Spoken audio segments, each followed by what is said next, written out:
Putin के आवास पर ड्रोन हमले की खबरें आ रही हैं। आपको बता दें, बेहद महत्वपूर्ण और बड़ी खबर है। यूक्रेन और रूस के बीच जारी वॉर के बीच ये बड़ी अपडेट, बड़ी जानकारी आ रही है।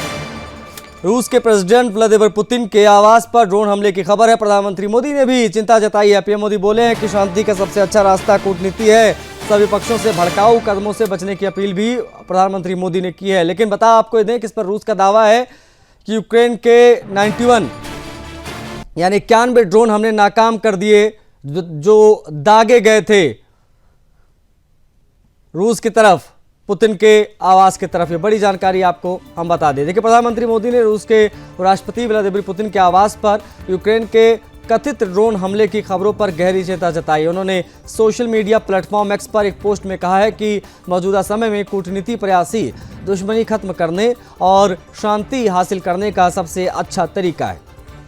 पीएम मोदी ने सभी संबंधित पक्षों से अपील की है कि वे इन प्रयासों पर ध्यान केंद्रित रखें और ऐसे किसी भी कदम से बचें जो इन्हें कमजोर कर सकता है। बता दें कि प्रधानमंत्री मोदी और पुतिन बहुत अच्छे दोस्त हैं और दोनों नेता एक दूसरे का काफ़ी सम्मान करते हैं। पीएम मोदी ने एक्स पर अपने पोस्ट में लिखा कि रूस के राष्ट्रपति के आवास को निशाना बनाने की खबरों से हम बहुत चिंतित हैं। मौजूदा समय में जारी कूटनीतिक कोशिशें दुश्मनी खत्म करने, शांति हासिल करने का सबसे अच्छा रास्ता है। हम सभी संबंधित पक्षों से आग्रह करते हैं कि वे इन कोशिशों पर ध्यान केंद्रित रखें और ऐसे किसी भी काम से बचें जो इन्हें कमज़ोर कर सकता है।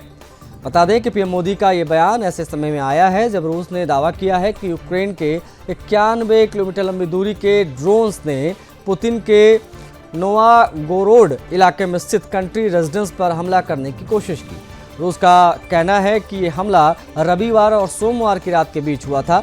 रूसी विदेश मंत्री सर्गेई लावरोव ने कहा कि ड्रोन को मार गिराया गया है और कोई नुकसान नहीं हुआ। हालांकि उन्होंने चेतावनी दी है कि रूस को सही समय पर जवाब देने का अधिकार है।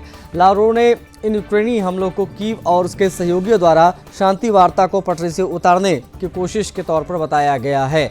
उन्होंने कहा कि मॉस्को यूक्रेन के साथ शांति वार्ता पर अपना रुख बदलेगा, लेकिन अमेरिकी राष्ट्रपति डोनाल्ड ट्रंप की टीम के साथ बातचीत जारी रखेंगे। लावरोव ने यह भी बताया है कि पुतिन ने सोमवार को ट्रंप से फोन पर बात की और उन्हें राष्ट्रपति आवास पर हुए हमले के बारे में जानकारी दी। अमेरिका के राष्ट्रपति डोनाल्ड ट्रंप ने भी इस मुद्दे पर अपनी प्रतिक्रिया दी है। फ्लोरिडा के अपने मार ए लागो रिजॉर्ट में इजरायली प्रधानमंत्री नेतन्याहू से मुलाकात से पहले पत्रकारों से बात करते हुए ट्रंप ने कहा कि पुतिन ने उन्हें सुबह फ़ोन कर बताया कि यूक्रेनी ड्रोन्स के एक झुंड ने उनके आवास को निशाना बनाने की कोशिश की। हालांकि कीव ने इस दावे का खंडन किया है। ट्रंप ने कहा है कि आप जानते हैं कि मुझे ये किसने बताया। राष्ट्रपति पुतिन ने सुबह उन्होंने कहा कि उन पर हमला किया गया, ये अच्छा नहीं है, मैं बहुत गुस्से में हूँ। ट्रंप ने यह भी माना कि यह दावा गलत भी हो सकता है और कहा कि यह संभव है कि हमला हुआ ही ना हो। हमला करना एक बात है क्योंकि वे हमला कर रहे हैं, लेकिन उनके घर पर हमला करना दूसरी बात है। इस समय ऐसा कुछ भी करना सही नहीं है। बता दें कि क्रेमलिन के विदेश नीति सलाहकार यूरी उशाकोव ने रूसी टीवी चैनलों से बातचीत में कहा कि पुतिन ने ट्रंप को राष्ट्रपति आवास पर हमले के बारे में बताया है। ट्रंप इससे हैरान दिखाई दिए।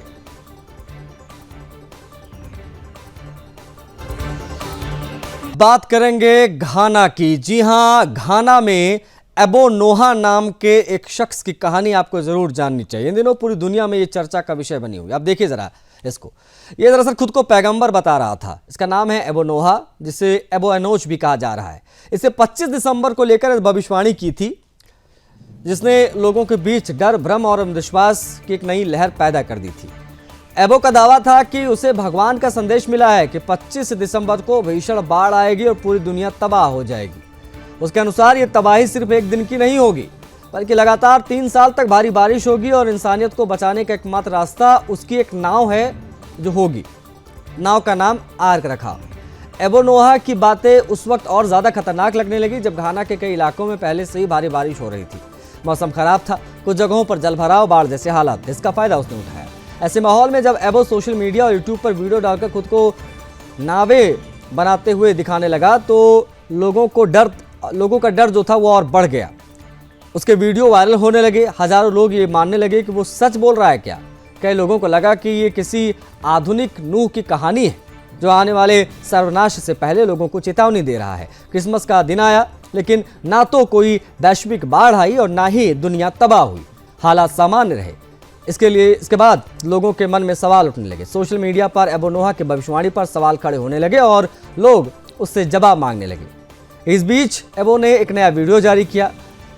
उसने कहा कि तबाही टली नहीं है, बल्कि भगवान ने उसे और समय दे दिया है। उसके मुताबिक उसे नया संदेश मिला है कि उसे और ज़्यादा नाव बनानी है ताकि ज़्यादा से ज़्यादा लोगों को बचाया जा सके। एबो नोहा ने अपने बचाव में यह भी कहा वो किसी से टिकट नहीं बेच रहा है और ना ही किसी को ज़बरदस्ती पैसे देने के लिए कह रहा है। उसने लोगों से घर पर रहने और घबराने की ज़रूरत ना होने की अपील भी की। हालांकि हकीकत ये थी कि उसके भविष्यवाणी पर भरोसा करके कई लोग उसके बनाए ढांचों और नाव के आसपास पहुंच गए थे, क्योंकि उसने कहा था जो इस नाव पर सवार रहेगा बस वही बचेगा। एक मामला ऐसा भी सामने आया जिसमें लाइबेरिया से एक व्यक्ति घाना आया, अब एल्मिना इलाके में फंसा हुआ है।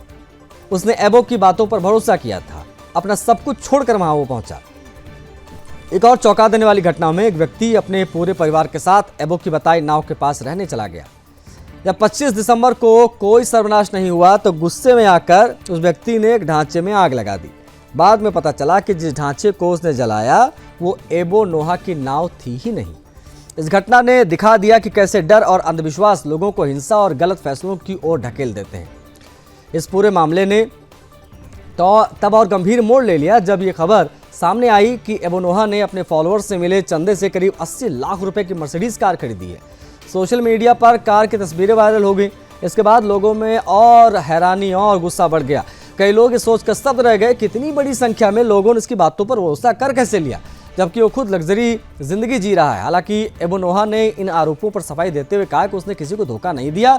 जो भी पैसे मिले हैं वो लोगों की स्वेच्छा से उन्हें मदद स्वरूप दिए गए थे। उसने दावा किया कि उसने प्रार्थना की, उपवास रखा, उसने नया दर्शन इससे प्राप्त किया। लेकिन विशेषज्ञों और सामाजिक कार्यकर्ताओं का कहना है कि इस तरह की भविष्यवाणी समाज के लिए बेहद खतरनाक होती हैं। डर और आस्था के नाम पर लोग आसानी से बहक जाते हैं, अपनी जिंदगी, पैसा और मानसिक शांति दांव पर लगा देते हैं।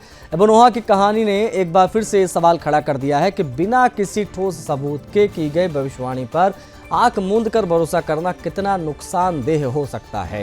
ये सिर्फ आर्थिक नुकसान तक सीमित नहीं रहता, बल्कि लोगों की जिंदगी, रिश्ते और सामाजिक ताने बाने को भी गंभीर रूप से प्रभावित करता है। घाना का ये मामला दुनिया भर के लिए एक चेतावनी है कि डर और अंधविश्वास के बजाय तर्क, विज्ञान और विवेक पर भरोसा करना ही सबसे ज़्यादा सुरक्षित रास्ता रहता है। ये एबो नोहा की तस्वीर में हम आपको दिखा रहे हैं, जिसने मूर्ख बनाया ना जाने कितने लोगों को। 80 लाख की मर्सिडीज खरीद ली, लोगों को ये बोलकर कि दुनिया समाप्त होने जा रही है 25 दिसंबर को, जो कि नहीं हुआ। डर और अंधविश्वास को बताती ये बेहद महत्वपूर्ण और बड़ी खबर घाना से आई है।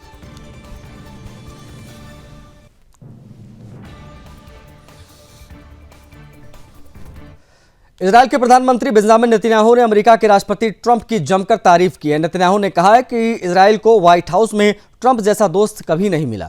दोनों नेताओं ने फ्लोरिडा के मार ए लागो में मुलाकात की, जहां गाजा शांति योजना के दूसरे चरण और दोनों देशों के रिश्तों पर भी बात हुई।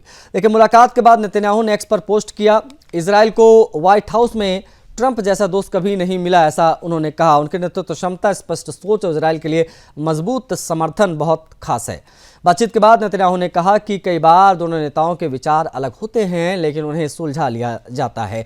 नेतन्याहू ने आगे लिखा कि सच्ची दोस्ती मुश्किल समय में साबित होती है। ट्रंप हर कदम पर इजराइल के साथ खड़े रहे हैं। मार ए लागो में जाते समय नेतन्याहू ने ट्रंप की तारीफ में कहा कि मुझे लगता है कि इजराइल को ट्रंप के नेतृत्व में अमेरिका का साथ मिलना किस्मत की बात है। वो इस समय अमेरिका ही नहीं, पूरी आज़ाद दुनिया का नेतृत्व कर रहे हैं। ये सिर्फ इजराइल की किस्मत नहीं है, बल्कि पूरी दुनिया की किस्मत है। बता दें कि पिछले करीब 2 महीने में ट्रंप और नेतन्याहू की ये दूसरी मुलाकात थी।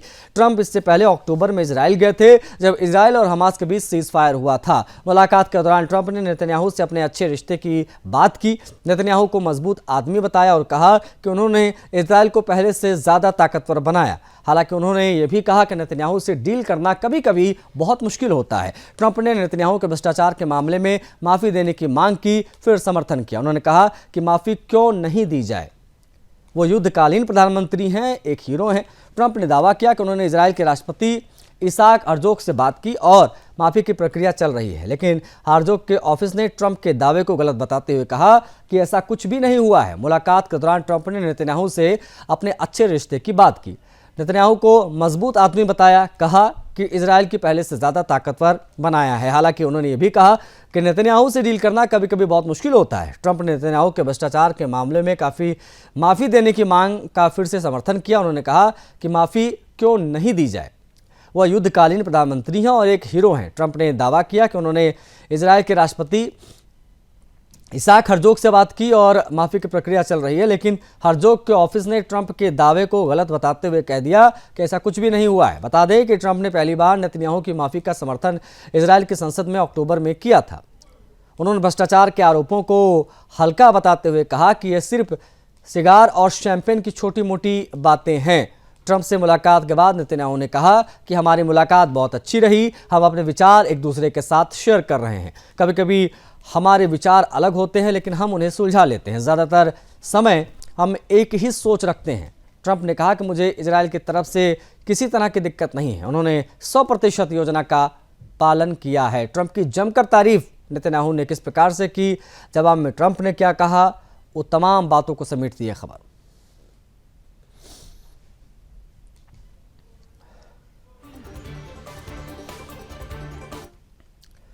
बढ़ेंगे आगे, अगली खबर की करेंगे बात। बांग्लादेश में अल्पसंख्यक हिंदुओं के खिलाफ हिंसा की खबरें थमने का नाम नहीं ले रही हैं।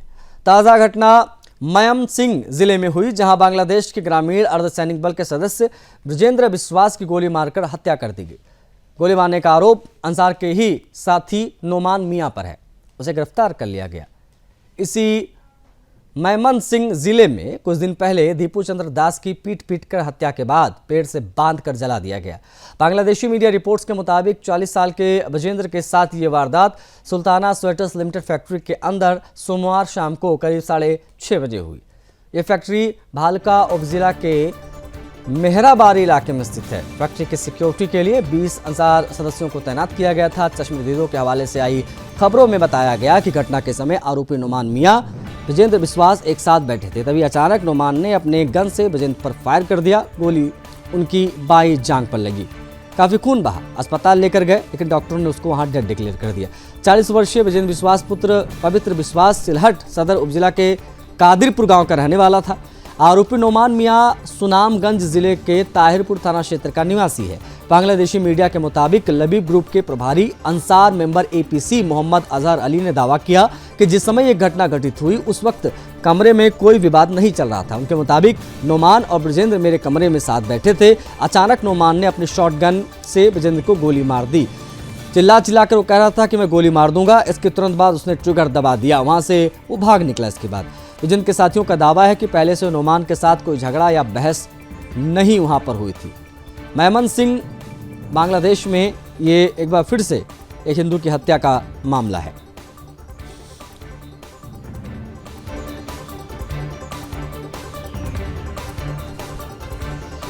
बांग्लादेश में हिंदुओं पर हो रही हिंसा ने नेपाल में काफी गुस्सा पैदा कर दिया है। जी हां, नेपाल के कई शहरों में पिछले कुछ दिनों से बड़े बड़े विरोध प्रदर्शन की तस्वीरें आ रही हैं। खासकर वीरगंज, जनकपुर धाम और गोल बाजार में प्रदर्शन दिखाई दिए, जहां लोग सड़कों पर उतरे और बड़े पैमाने पर बांग्लादेश सरकार के खिलाफ प्रदर्शन हुआ। हिंदुओं की सुरक्षा की मांग हुई। प्रदर्शन मुख्य रूप से नेपाल के तराई इलाकों में हुए, जहां हिंदू आबादी ज़्यादा है। गोल बाजार जो सिरहा जिले में पड़ता है, वहां हिंदू अधिकार समूह राष्ट्रीय एकता अभियान रैली निकाली गई। प्रदर्शनकारियों ने ईस्ट वेस्ट हाईवे को कुछ देर के लिए ब्लॉक भी कर दिया था। ट्रैफिक जाम वहां पर हो गया था। जनकपुर धाम में महिला अभियान जनकपुर धाम के बैनर तले महिलाओं ने प्रदर्शन किया। वीरगंज में मुस्लिम संगठन जमीयत उलेमाए नेपाल 12 और परसा जिला कमेटी ने भी अलग से रैली निकाली, जिसका नेतृत्व उपाध्यक्ष मौलाना अली असगर मदनी ने किया। इन रैलियों में हिंदू और मुस्लिम दोनों समुदाय के लोग शामिल हुए।